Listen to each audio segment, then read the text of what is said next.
Daily धमाका YouTube channel की तरफ से आप सभी लोगों को जय माता दी, नमस्कार। आज देखिए एक प्रेरणादायक कहानी है माता सती और भगवान शिव की, जो मैं आपके साथ साझा करती हूँ। आप लोग इसको ध्यान से सुनिएगा, लाइक करिएगा, शेयर करिएगा, कमेंट करिएगा और सब्सक्राइब करना मत भूलिएगा। ये कहानियाँ बहुत ही कम सुनने को मिलती हैं। आजकल तो चुटकुले हो गए, व्यंग हो गए, वगैरह वगैरह काफ़ी कुछ वीडियो बनता रहता है, लेकिन प्रेरणादायक कहानी भी कभी कभी सुन लेनी चाहिए। वो कहानी इस प्रकार है। बोलो श्री शंकर भगवान की जय। दक्ष प्रजापति की कई पुत्रियां थीं। दक्ष प्रजापति की कई पुत्रियां थीं। सभी पुत्रियां गुणवती थीं, पर दक्ष के मन में संतोष नहीं था। वो चाहते थे कि उनके घर में एक ऐसी पुत्री का जन्म हो जो शक्ति संपन्न हो, सर्व विजयनी हो। दक्ष एक ऐसी पुत्री के लिए तप करने लगे। उन्हें तप करते करते कई दिन बीत गए। उनकी तपस्या से प्रसन्न होकर भगवती आद्या ने प्रकट होकर कहा, वत्स, क्या कहा? वत्स, मैं तुम्हारे तप से प्रसन्न हूँ। मैं स्वयं तुम्हारी पुत्री के रूप में जन्म लूँगी। मेरा नाम होगा सती। आद्या ने कहा, मेरा नाम होगा सती। मैं सती के रूप में जन्म लेकर अपने लीलाओं का विस्तार करूँगी। यह कहकर भगवती आद्या अंतर्धान हो गई। कुछ समय बाद, ये देखिए क्या हुआ आगे। कुछ समय बाद आद्या ने सती के रूप में दक्ष के यहाँ जन्म लिया। सती दक्ष दक्ष की सभी पुत्रियों में गुणवती और तेजस्विनी तो थी ही, अति शक्ति संपन्न भी थी। जीवन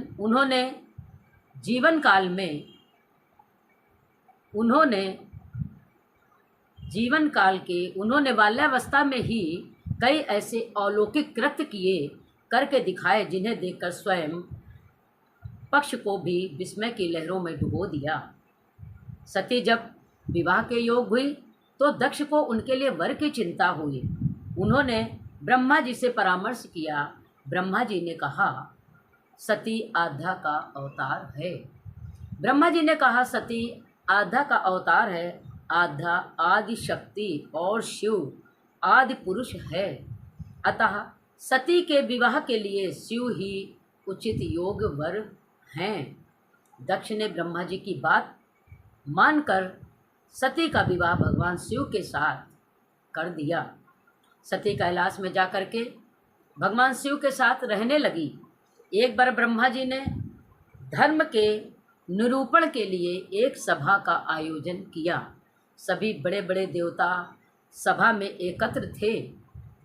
भगवान शिव भी एक ओर बैठे हुए थे। सभा मंडप में दक्ष का भी आगमन हुआ। दक्ष के आगमन पर सभी देवता उठकर खड़े हो गए। देखिए आगे क्या होता है। दक्ष के आगमन में सभी देवता उठकर खड़े हो गए, पर भगवान शिव नहीं खड़े हुए। उन्होंने दक्ष को प्रणाम भी नहीं किया। फलतः दक्ष ने अपमान का अनुभव महसूस किया, और केवल यही नहीं, उनके हृदय में भगवान शिव के प्रति ईर्ष्या की आग जल उठी। क्या जल उठी? वो उनसे बदला लेने के लिए समय और अवसर की प्रतीक्षा करने लगे।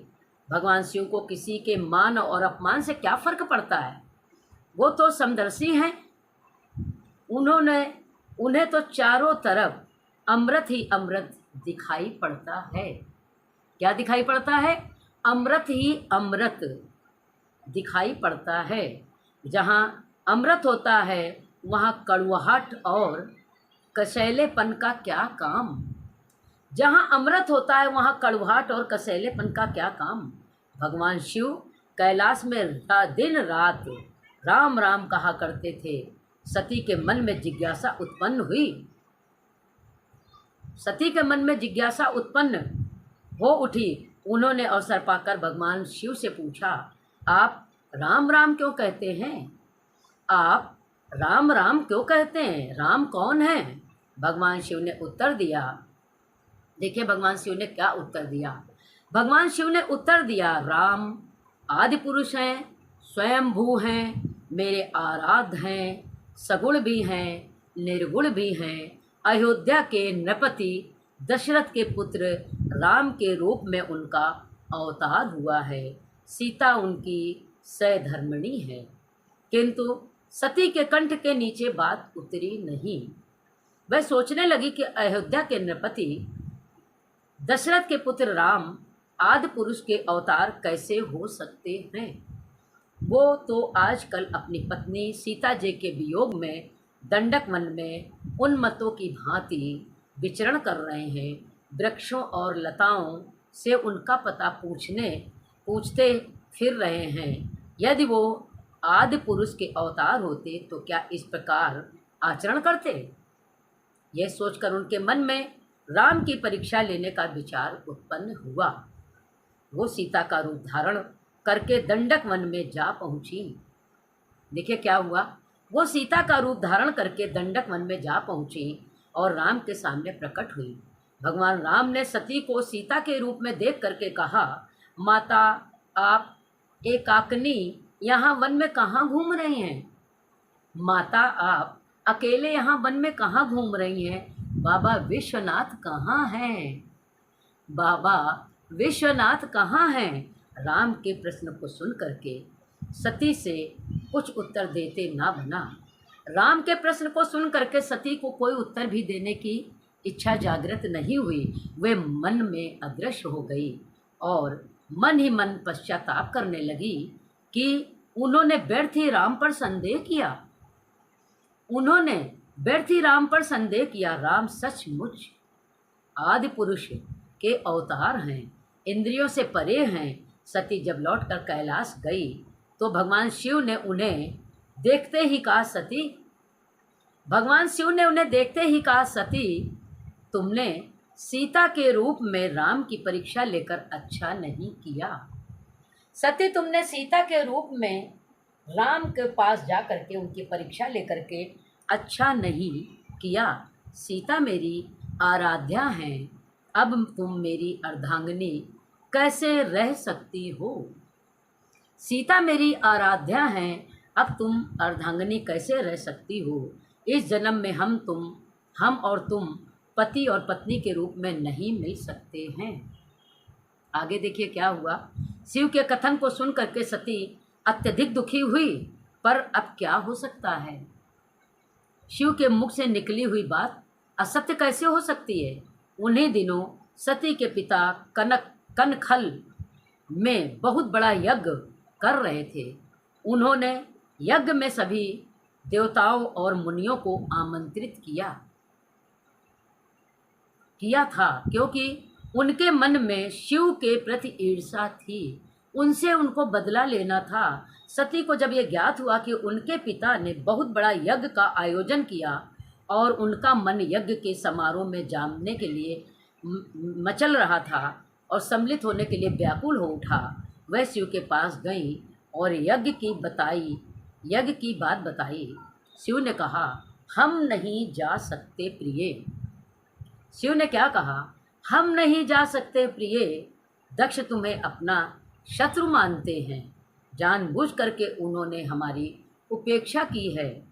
लेकिन सती अपनी जिद पर अड़ी रही और बोली, यह सब ठीक है, फिर भी मैं जाना चाहती हूँ।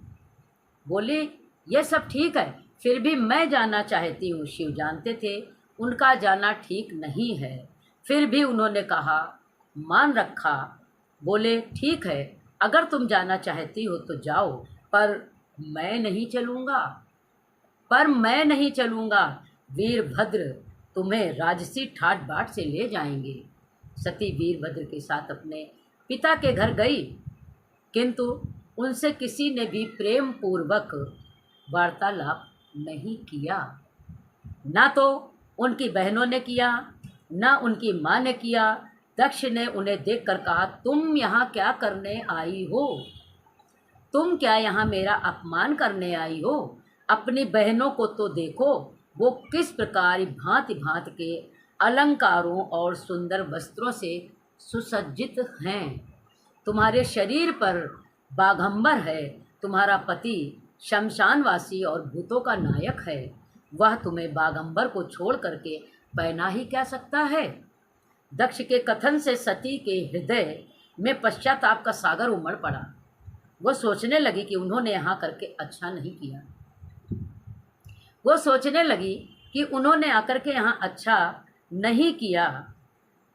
बिना बुलाए पिता के घर भी नहीं जाना चाहिए। बिना बुलाए पिता के घर भी नहीं जाना चाहिए। पर अब क्या हो सकता, अब तो मैं आ गई हूँ। पर अब क्या हो सकता, अब तो आ ही गई हूँ। यह सोचकर वो यज्ञ मंडप में गई। यज्ञ के तो भाग देखे। यज्ञ मंडप में उन्होंने सभी देवताओं के भाग देखे, किंतु भगवान शिव का भाग नहीं देखा। वो भगवान शिव का भाग न देख करके अपने पिता से बोली, पितृश्रेष्ठ, यज्ञ में तो सभी के भाग दिखाई पड़ रहे हैं, पर कैलाशपति का भाग नहीं है। आपने उनका भाग क्यों नहीं दिया। दक्ष ने गर्व से उत्तर दिया, मैं तुम्हारे कैलाशपति को देवता नहीं समझता। वो तो भूतों का स्वामी है, नग्न रहने वाला और हड्डियों की माला को धारण करने वाला।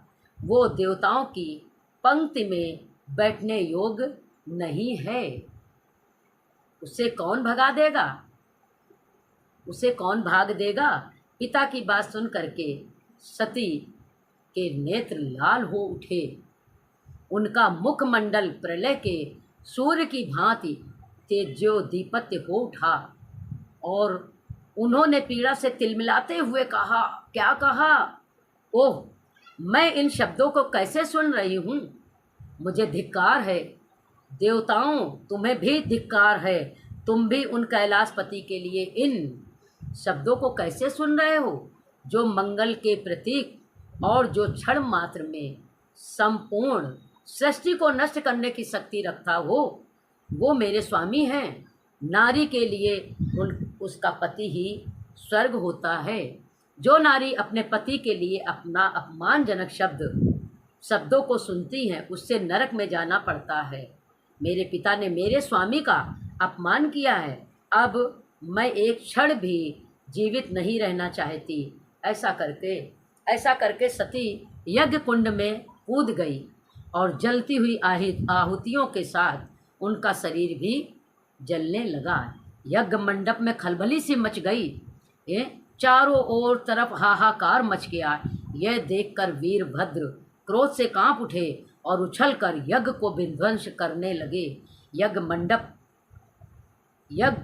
मंडप को विध्वंस करने लगे। यज्ञ मंडप में भगदड़ सी मच गई। देवता और ऋषि मुनि भाग खड़े हुए। वीरभद्र ने देखते ही देखते दक्ष का मस्तक काट करके फेंक दिया। जब ये समाचार भगवान शिव के कानों में पड़ा तो वो प्रचंड आंधी की भांति कनखल जा पहुँचे। सती के जले हुए शरीर को देख करके वे अपने आप को भूल गए। सती के प्रेम और उनकी भक्ति ने शिव के मन को व्याकुल कर दिया। वो सती के प्रेम में खो गए, बेसुध हो गए। उन्होंने सती के जले हुए शरीर को कंधे पर रख कर लिया।